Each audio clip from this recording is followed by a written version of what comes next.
which, as you can tell from the start, we are going to be reading you to sleep with this book right here. Well, actually, it's a play called The 39 Steps. The 39 Steps, 39 Steps.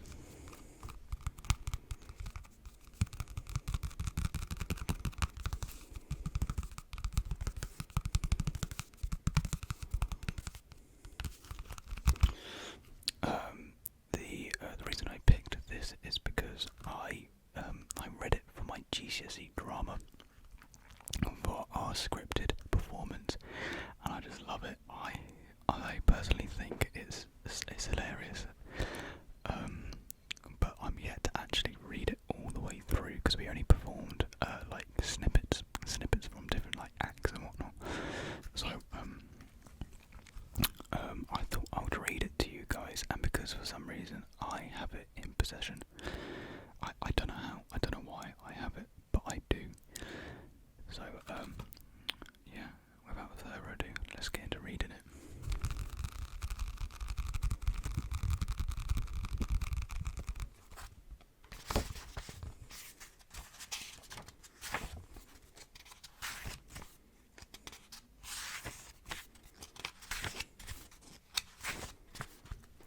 Oh, and before we start, I would just like to thank you everyone for the support again. And if you haven't yet already checked out the last video, it is a woodwick candle burning video that I released a couple of days back. I'll put in a title card. I think it will go around here somewhere. You can click that; it will take you straight to the video, or you can watch it afterwards. And I think it's a really good video. It's the only video so far where it just made me feel sleepy whilst I've made it. Like I could have like dozed off to sleep when I watched it. So it's one of my favourites so far, and I'd really like you guys to check it out. So that'd be great if you could. Thank you very much. So yeah, let's get into reading. The 39 Steps. Act 1. Overture.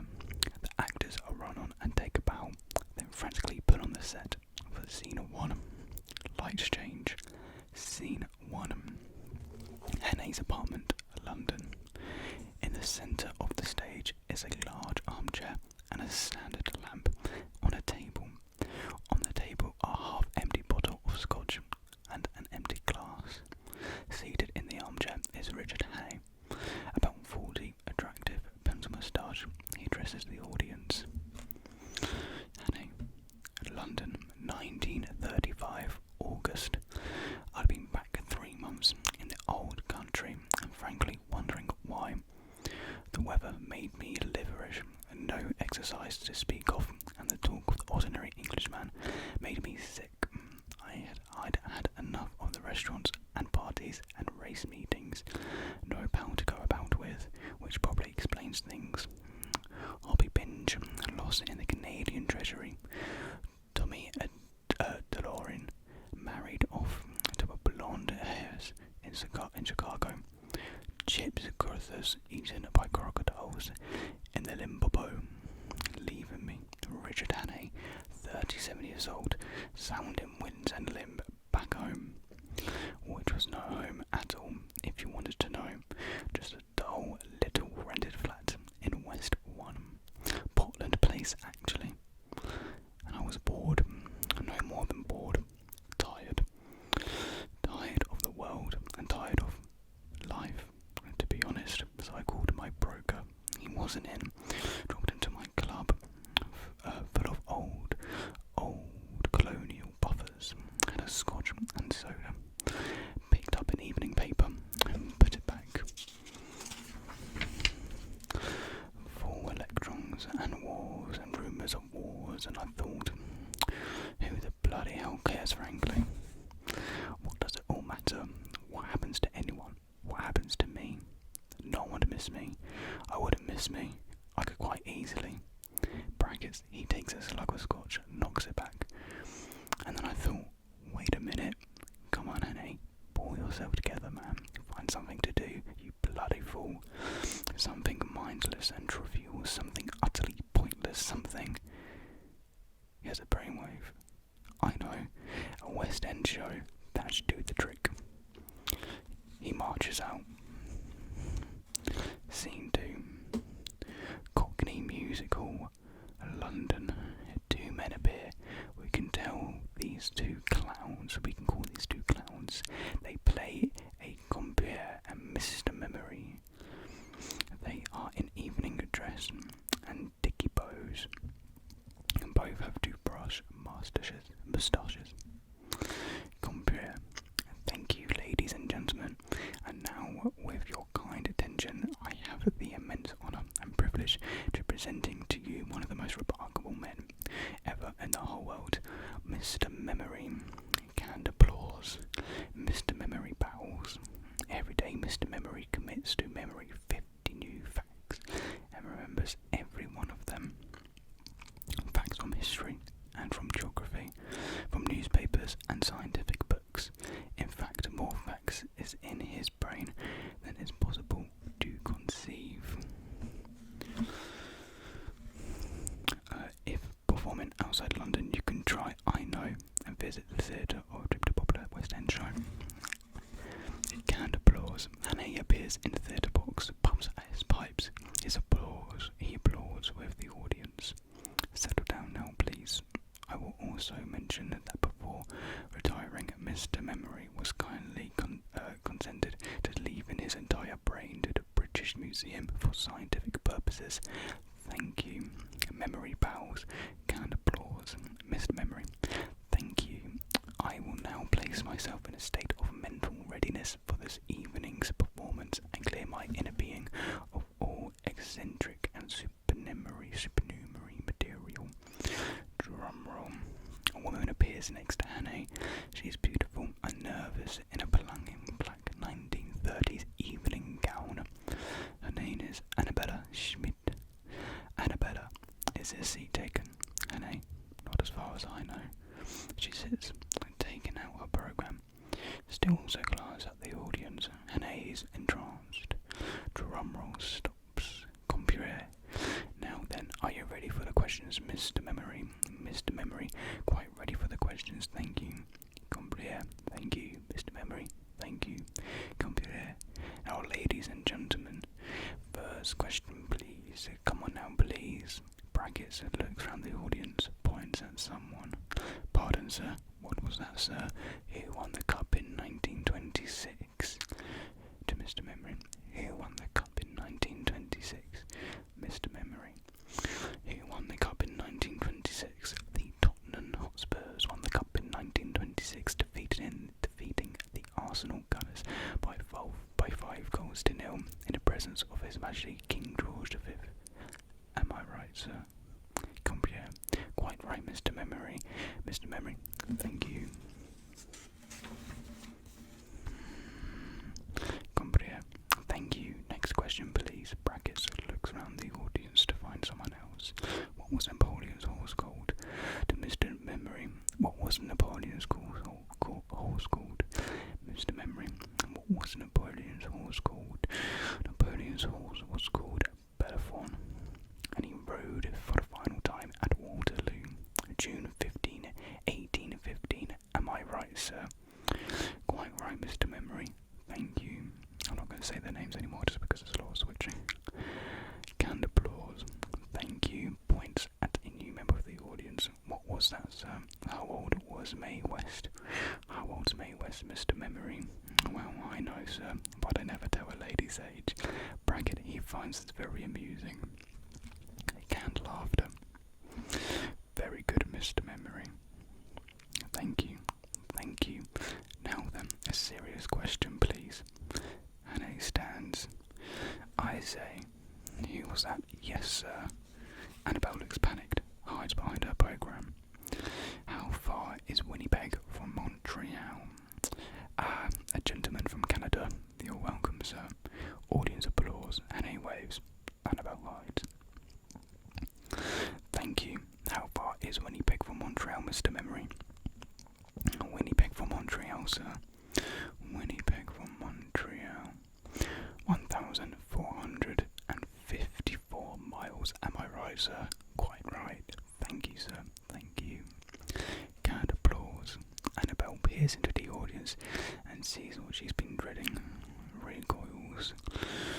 Shazer, are you alright? Thank you, yes. And the next question, please. Annabelle pulls a gun out of my handbag, shoots into the air, dust falls from the flies. She hides quickly. Canned applause, pandemonium. Annie, to Annabella, did you hear that? Calm down, ladies and gentlemen, calm down, please. Excuse me, yes, may I come home with you? What's the big idea? Well, I'd like to. Calm down, please. Well, it's rather tricky at the moment, you see. I've got the decorators in, and please, you have to. Well, it's your funeral. She runs from her seat. He follows her. They exit. Sorry, you can probably hear my light making really awful flickering noises. It should stop hopefully soon. Apologies about that. It is actually really loud, sorry. Mr. Memory hasn't caught over the gunshot. He is in shock. He runs up and down the stage. What was Napoleon's horse called? Winnipeg. What defeated King George V by 5 goals to 0? Am I right, sir? Compere catches him. Very good, Mr. Memory. Next question, please. That's enough, Mr. M. Beg your pardon, sir. Brackets into the pit. Play, man, play. I know, sir, but you never tell her ladies. Mr. Memory music plays. Thank you, Mr. Memory, thank you. Don't forget his name now. Thank you, Mr. Memory, thank you, thank you. The compere pushes him off. Music and applause cuts out. Lights change. Scene 3. Hannah's flat. Night. We hear Hannah's voice in the dark. Hannah never can find the switch. Tight. Brackets. Hannah pulls the switch on the standard lamp. Lights up on the lights up on Hannah's armchair and table. Various ladders, sheets, paint, posts revealed. Annabella, turn it off quickly. And he turns off the light. Now the room is illuminated by street lighting coming through the window. Maybe a flashing neon hotel sign. She runs to the window. Look out. Annabella, Shazer. Bracket looks at Hannah. Plaint. Hannah, sorry. Plaint. Born the plaint.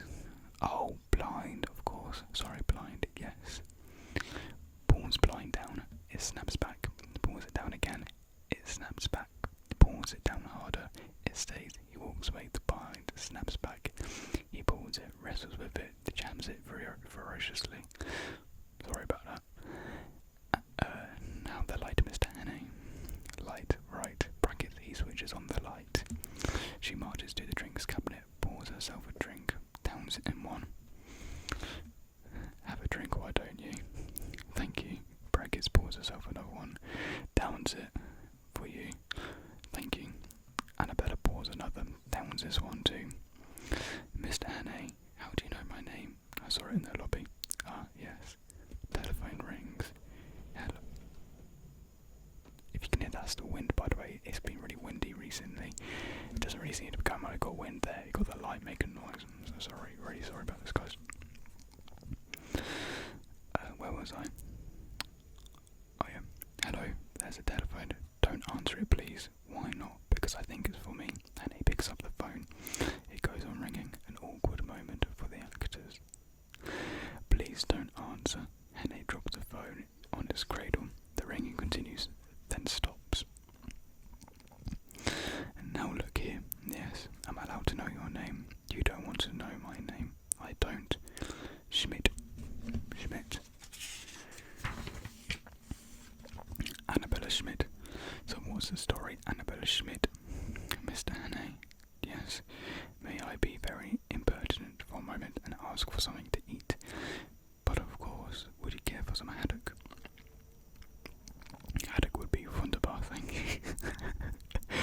Nothing like a spot of haddock. Now look here. Yes. It was you who found that role in the theatre, wasn't it? It wasn't a great show, but it wasn't that bad. It was a diversion. There were 2 men in the theatre trying to shoot me.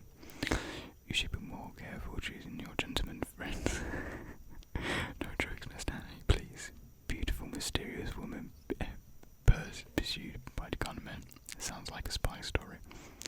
That's exactly what it is. Only I prefer the word agent better.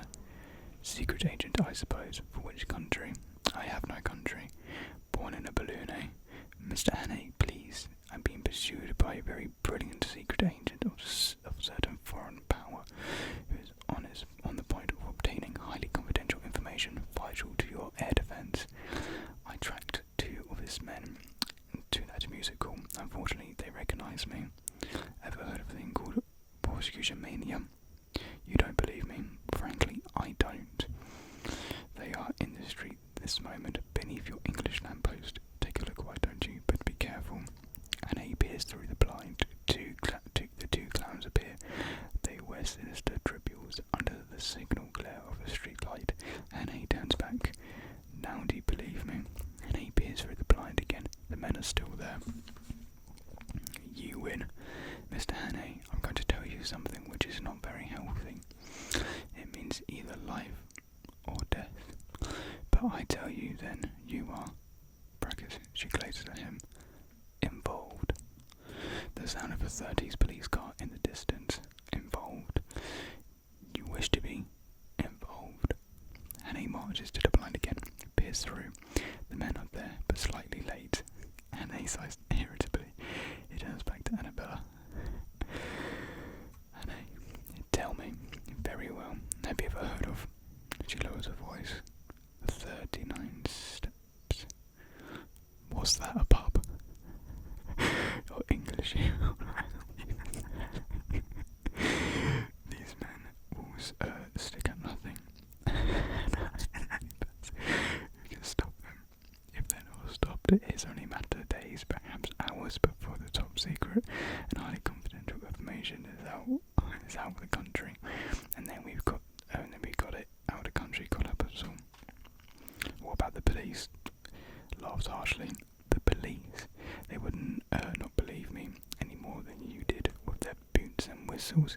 It's up to us now, Mr. Hannay. I tell you, these men act quickly. They don't know how clever their chief is. You don't know how clever their chief is. I know him very well. He has a dozen names. He can look like 100 people, but one thing he cannot disguise. This part, bracket, lifts of a little finger. Of his little finger is missing. So if you ever should meet a man with no top joints there, bracket, she gazes at him. Be very careful, my friend. I'll remember that. He gazes back. Mr. Hannay, Richard. Yes. May I stay the night, please? Electricity between them. Of course you can. Sleep in my bed. Thank you. I'll take the shakedown on the armchair. Raises an eyebrow. As you wish. And one more thing. Your haddock. Mine haddock. Brackets. She laughs. I'd have rather lost a taste for haddock. No, I need. Yes. A map of Scotland. Scotland. There's a man in Scotland who I must visit. Next, if anything, it has to be done. An Englishman. He lives in looks around a big house. At a place called Altnastella. I beg your pardon. Altnastella. And 39. Bring it to my room. Certainly. Good night, Richard. Turns seductively away. He disappears into the darkness, and he gazes at her, confused and mesmerized, wishing he could go with her. Good night, Annabella. Scene 4. Hannay's flat. Very late. Midnight atoms. Wind. A ticking clock. A 30s police car far away. A distant train whistles. Hannay tosses and turns relentlessly in his cramped armchair. Suddenly, Annabella appears, a pale face looming out of the darkness. Haunting music plays. She drifts seductively towards him. In her hand, she holds a map. Husky, Richard, Annabella. Even huskier. Oh, Richard. Now look here, Annabella. You just breathe into my life from nowhere, and you get me all, involved. And well, actually, I've never actually met anyone quite like you. And quite frankly, to be quite frank, she leans over him, breathing deeply. He gazes up at her. He thinks they're going to kiss. He closes his eyes in readiness. Suddenly, she grasps loudly and collapses over him, a gleaming knife sticking into her back. He recoils in horror, turns her over. Oh, Richard. She gazes at him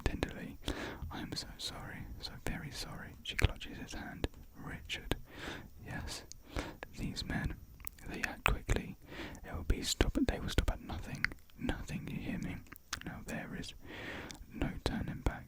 Oh my Richard. Out in La Stella, her body goes into Lars Barrow's. Oh, we're gonna forget that word. She lies dead in his arms. Golly. He closes her eyes, struggling awkwardly from beneath her. He sees the map, pulls it from her already stiff hand, starts to open it, fold by fold. The map is enormous. It goes on opening. He wrestles with it, battles with it, searches for what he is looking for. At last he finds it. Adena Stella. He looks up. Adena Stella. The phone rings. Tense music. And he spins around. He marches over to the phone. It's about to pick up. Suddenly Annabella's warning words echo in his head. There's a map in Scotland. Only a matter of days. And his hand freezes over the ringing phone. Perhaps hours before the secret is out of the country. I tell you, these men will stop at nothing. They act quickly, quickly, quickly, quickly. The phone rings get louder and louder, chiming in with Annabelle's quick pleas. The phone stops ringing, and he thinks fast. He grabs a dust sheet, covers the body, pockets the enormous map, and stands alone, eyes darting. Blackout. Birdsong. Scene 5. Lobby. Morning. On comes the milkman whistling the Mr. Memory theme, and he bursts out of his front door. They collide. Blimey, mate, what you up to? On any dial of fry? Could you use a pound note, brother? A pound note. A pound note. What's the catch? I need your cap and coat. Cap and coat. Cap and coat. What's the game? Spit it out. I need to make a getaway. Do a bunk. Yes. What have you been up to? I'm going to have to trust you. There's been a murder committed on the first floor. A murder? A murder? By who? By you? No. Those two men over there. I see, so now they're waiting good as gold for a copper to come and arrest him, eh? It's quite true, I tell you. They're spies, foreigners. They've murdered a woman in my flat and now they're waiting for me. Oh, come off it. Funny jokes at 5 o'clock in the morning. Alright, I'll tell you the truth. Are you married? Yes, but don't rub it in. You see, I'm a bachelor. Oh, yeah, lucky you. But I've been seeing this married woman. Oh, naughty. Point is, yeah, she's leading me on. No, it was all a set-up. Would you believe it? See those two men over there? I do. You know who they are? Oh, don't tell me. One's her brother, one's her husband. God blimey, I wouldn't want to be in your shoes. Here, have my cap and coat. Thank you. Perfect. I say, take a pound. A pound. That's very kind of you. Gives him another. Take two. £2. God bless you, Gov. Leave the pony around the corner. You would do the same for me one day. And he runs off, exits. Milkman looks at them at the money, looks at us. Hang on, that's out of my coat. That's my money you just gave me. Oi, come back here. Oi. He chases after Hannah, exits. Scene 6. Hannah's flat. Morning. Mrs. Higgins. The character. I can't pronounce that. Morning, Mr. Hannah. How are you keeping? What a lovely morning this morning. It's this morning. What about this here? Heat wave. Never seen nothing like it. People dropping a like. Pulls dust sheet off Annabelle. Freezes. Screams a blood curdling silent munch-like scream.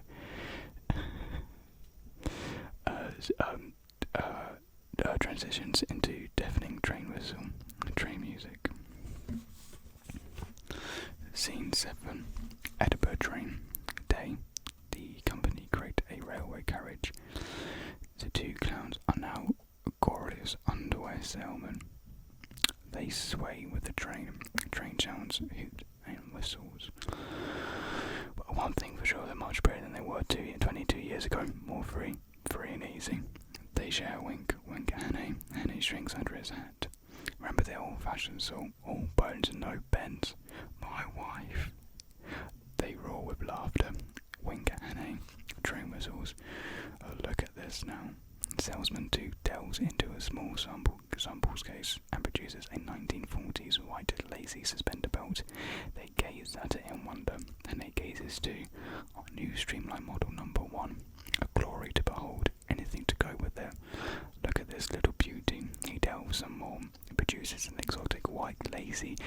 monsieur.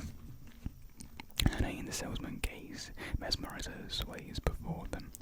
Now that's a sight for sore eyes. You can say that again, the two wonders of the modern world. Tell you what, bring them back when they're filled. Salesman exploded with laughter, wink at Hannah. Get it, when they're filled. Don't be shy. Hannah managed to chuckle. That's the spirit. Oh, where are we now? The salesman looks out a window. He rapidly reads 3 passing signs. Halifax, Durham, Berwick-upon-Tweed. Biscuit. Oh, he sits back in the seat, produces a packet of biscuits. Biscuit. Much obliged. Biscuit. No, thank you. Suit yourself.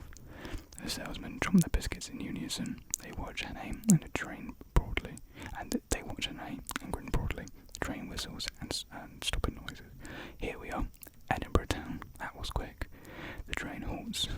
They all lurch. Bagpipe music. Scotland the brave. Edinburgh station. Day. Wonder what won the 2 o'clock at Windsor. I'll get a paper. I'll go to the lavatory. They get up and squeeze around each other. Excuse me. Sorry. Salesman 1 exits. Salesman 2 sticks his head out the window, whistles through his teeth. Salesman immediately back on as Paperboy 1 in a flat cap. Evening paper, latest news. Evening paper, please. Evening paper, sir. Thank you. Gives him a paper. Gives him a penny. Thank you. Evening paper, latest news. Evening paper, latest. Exits. Immediately back on as Salesman 1. Excuse me. Sorry. Salesman 1 sits down. He greets Salesman 2. Hello. Good. Sorry. Good Lord. What is it? Being a woman murdered in a fashionable West End flat. All these sex dramas don't appeal to me. What one? What? The 2 o'clock at Windsor. 2 o'clock at Windsor, eh? Turns paper over. They read the back. And he peers at the front. Bachelor boy. Good. At 724 on. Not so good. Salesman 2 back onto the front of the paper. And he sits back quickly. Anyway, where was he? Ah, yes. Reads. Stabbed in the back she was. Portland Mansions. Portland Place. By the BBC. Oh, that's a place to put someone to sleep. They laugh uproariously. Wink at Hannah. What was she like? One of the usual. Well-dressed woman about 35. Terrible. They look at Hannah. Terrible. Lieutenant Richard Hannah is missing. You do surprise me. Approximately 37. Dark wavy hair. Piercing blue eyes. Pencil moustache. Hannah hides his moustache with his hat. Hannah, excuse me. Yes. Might I have a look at your paper? Certainly. Thank you. Hannah takes the paper, peers into it, looks up to see both men staring at him. They grin unnervingly. Then I'll pop out to the buffet cart. Finish. Snatches the paper back from Hannah. Fancy anything? No thank you. Right you are. He leaves the compartment, squeezes past. Excuse me. Sorry. Salesman 1 glances out the window. Good heavens. The place is stiff with police. Hannah freezes. Salesman 1 pulls down window, calls out, excuse me, constable, called the West End murder yet? Salesman 2 appears in a police hat. We'll catch him, don't you worry, sir. That's the spirit. Policeman changes into porter's hat. All aboard for the Highlands. Next stop, the Highlands. Changes back into police hat. Anything suspicious? Let us know, sir. Oh yes, don't worry. Policeman changes into porter's hat. All aboard. Salesman 1 puts on paperboy hat. Final edition, sir. Final edition. Porter changes into salesman 2 hat. No, thank you. Salesman 2 puts on a porter hat. All aboard. Paperboy puts on salesman 1 hat. All right. Porter turns and puts on police hat. Keep your eyes peeled, won't you, sir? Certainly will, constable. Don't forget. No, I won't, constable. Chasing into paperboy hat. Read all about it. Policeman puts on porter hat. All aboard. Porter puts on policeman hat. Anything suspicious? Let us know, sir. Paperboy changes to salesman 1. All do, constable. Policeman puts on a porter hat. All aboard. Salesman 1 changes into Miss Higgins hat. Is this the 941 to Reading? Platform 12. Thank you. All aboard. Let's be having you. Miss Higgins puts on paperboy hat. All aboard. Read all about it. All aboard. Final edition. All aboard. Hannah, the actor, can't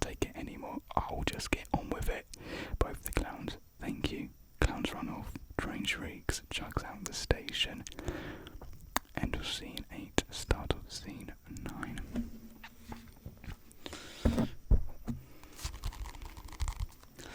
I think that will do it right there at the 30-minute mark.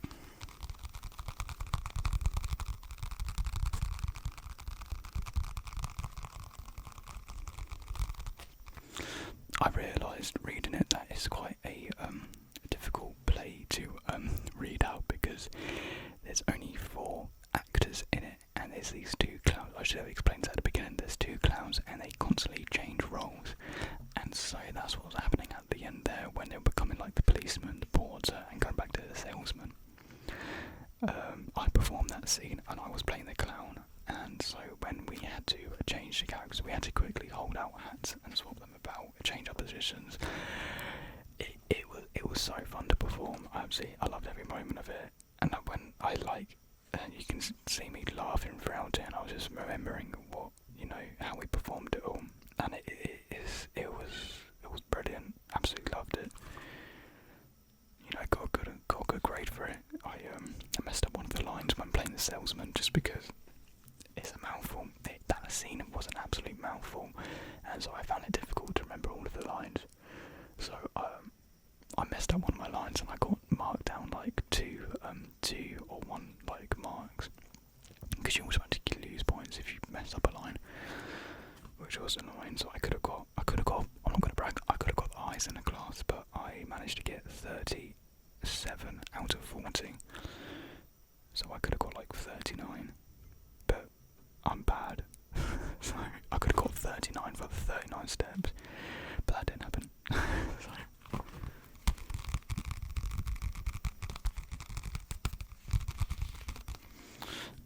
So yeah, if you did enjoy this video, then please let me know in the comments down below. If you want me to read this again, then I'll be sure to. But if you want, an actual more normal book, like an actual book, which is a lot easier to follow, then I can find one of them and read that. So yeah, I'll hold on to it. So thank you very much for watching this video. And as I mentioned at the start of this video, make sure to check out the Woodwick candle video. I filmed it quite differently. I think it turned out really good, like really well. So yeah, one of my favourite videos so far. So it'll be like amazing for me if you guys could check that out and give your feedback down below.